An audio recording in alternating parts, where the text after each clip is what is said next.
So how long have you been here now then, Jessica? Is it about a year? Yeah, I started in September last year, so it's just over 12 months. Fantastic. And how does it feel 12 months on? Like, it's gone quite quickly, but there's been a lot happening. Yeah. So it feels like a very full 12 months. Good. Okay. Well, let me start off by asking you about what it was like coming into general practice and starting to provide clinical sessions. How did you sort of feel about it? I was very apprehensive because I've never done it before and I didn't know exactly where I was going to be of most value to start with. So it was identifying a clinical area that was within my competence that I could provide a service for in a GP surgery without much training really. So I had to use what I already was qualified for. So having to think about what would be appropriate, I started off seeing hypertensive patients for 30 minutes to start with, whilst I got used to the systems and the procedures at the surgery, and then once I got used to the consultation and the structure and the necessary tests and processes, I cut that down to 20 minutes, and then I started to see some more clinical areas, so kidney disease patients, asthma patients, and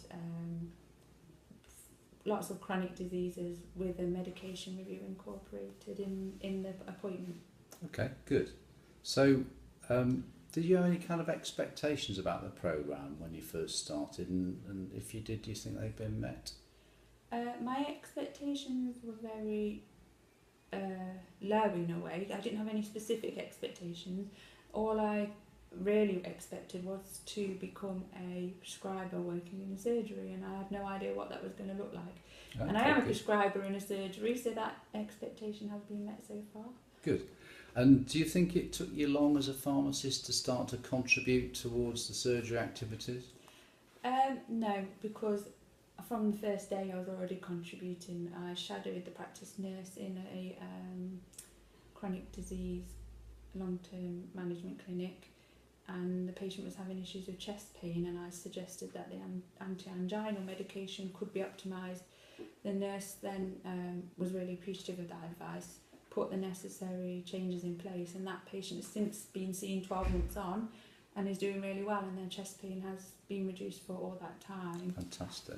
From a simple medication change. So it really helped to see where the impact could be made really early on. Good, well done.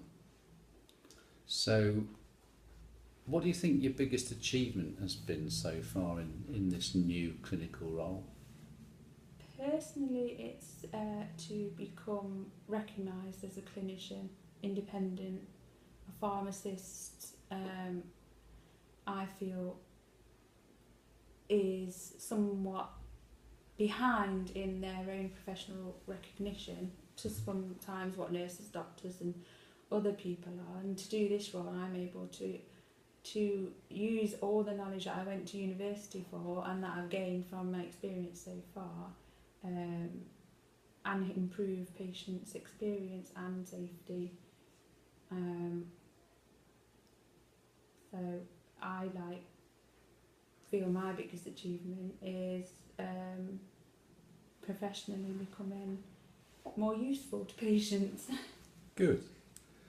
So just some specific things about sort of the patient side of things. How do you think patients have responded to seeing a pharmacist as opposed to, say, a GP or a nurse?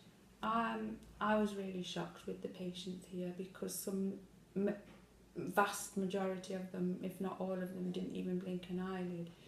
They said, "Do you want to see the pharmacist?" And they didn't question it at all. They came and saw me, and some were really inquisitive and they wanted to know why I was here and how I came about to be here. But as far as they were concerned clinically, they didn't make any difference to them, and some of them really jumped on the opportunity of having my time as a pharmacist and to ask those questions that they've not been able to ask before or not felt that they could ask before because they've had a doctor or a nurse and they've taken the opportunity of a medicines expert and really seem to benefit and take advantage of the opportunity.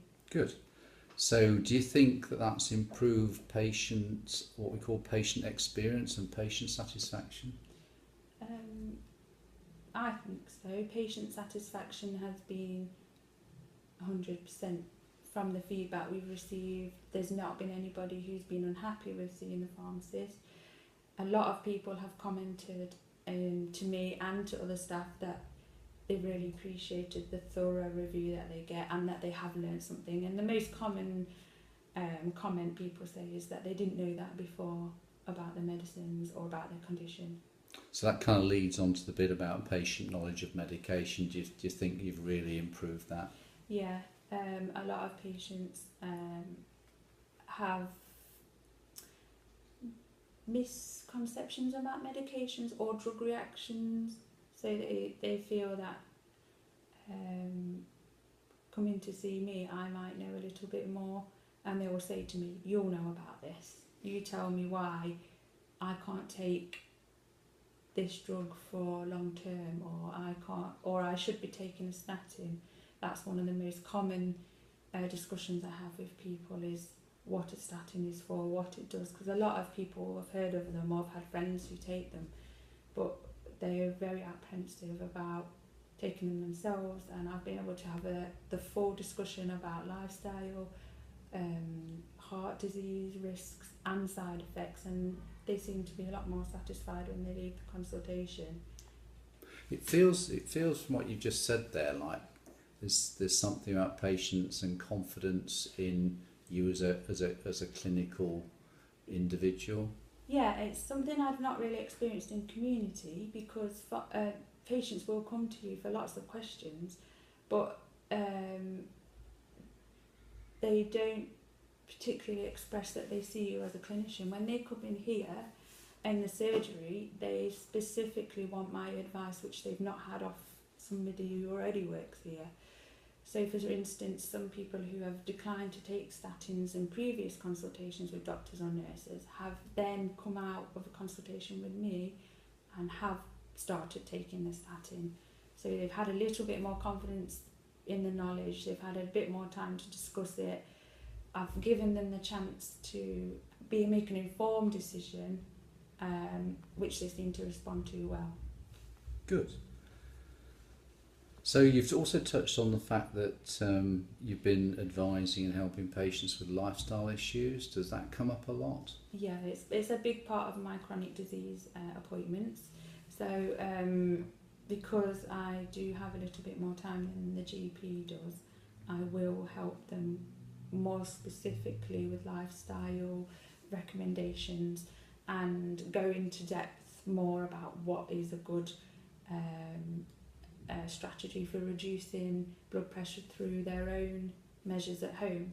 Again, with the statins, people have found that really useful because they want to avoid taking them. They want to know, what can I do myself? And I've empowered them to be able to do that, and also then book them in to come back a few months later to see what improvements they've made. And I've been able to use the time to follow them up and give that little bit more support towards lifestyle and self-management. Excellent. So what about other practice staff, generally sort of nurses, GPs, the practice director, about knowledge of medication? Do they see you, do you think, as the go-to person now? Yeah, they definitely were very enthusiastic at the beginning of the project to be able to use me in that way as a on-site medicines expert. They were a bit apprehensive at first because they wasn't sure if they were allowed to ask me, being on the project and not really knowing exactly what a pharmacist role was. But over time, we've developed that now, so the admin staff will direct medicine queries to me in the first instance, which that would used to go to the GP. The GPs will also come to me with questions if I'm available, so that they are saving time and they're not having to go and look and research things that I might already know, like off the top of my head. And also the practice manager uses my advice when she receives product recalls, for example, and she's not sure which action she needs to take. Okay. Any views about quality of care and safety issues with patients? Not so far. We've had a few instances where patients maybe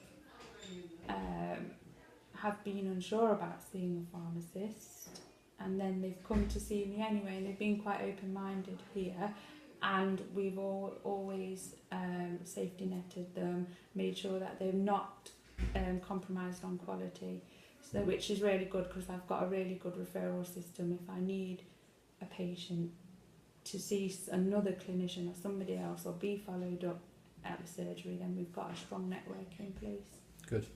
And have you got any views, Jessica, about the avoidance of patients going to hospital as a result of the work you've been doing with them? There's a few projects I've been working on here. One's chronic disease. There's been an audit in the practice using the impact tool, where we've been able to identify high-risk chronic kidney disease patients, make sure their monitoring is up to date, make sure their medications are appropriate, that their blood pressure is at target. These are all things where they're going to be at high risk of kidney injury. So we've definitely tightened up the control of these patients, and we've had a 10% increase in our blood pressure management in diabetic patients with kidney disease. And this is ongoing work as well, which we will re-audit again. And we've also done some work on asthma control. So I spend extra time with patients who are over-ordering inhalers to make sure that why they're over-ordering it, and if it's because their symptoms aren't controlled, then I'll do some work, some more education with them, some medicines optimization, and try and aim for tighter control to prevent exacerbations. Good. Do you think there's any other benefits that you can think of in relation to the work you've done here?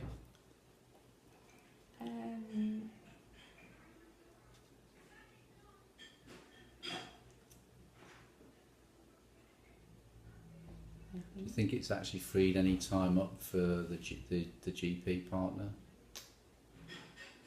Well, we have done some work which wouldn't have been able to have been done at all at the surgery, such as the audit work, because there isn't the capacity to do that, or the skills in place, the clinician time to work on high risk kidney disease or asthma patients. And also I've been able to offer more in-depth medication advice, which is all on top of what a GP would normally have time for, and the doctors here have started referring difficult patients to me. So if they've had an appointment where something has flagged up that's been secondary, such as optimization of gout control, or lack of symptom control for angina, then the doctors send them to me to screen the medications and see if there's any underlying problem there.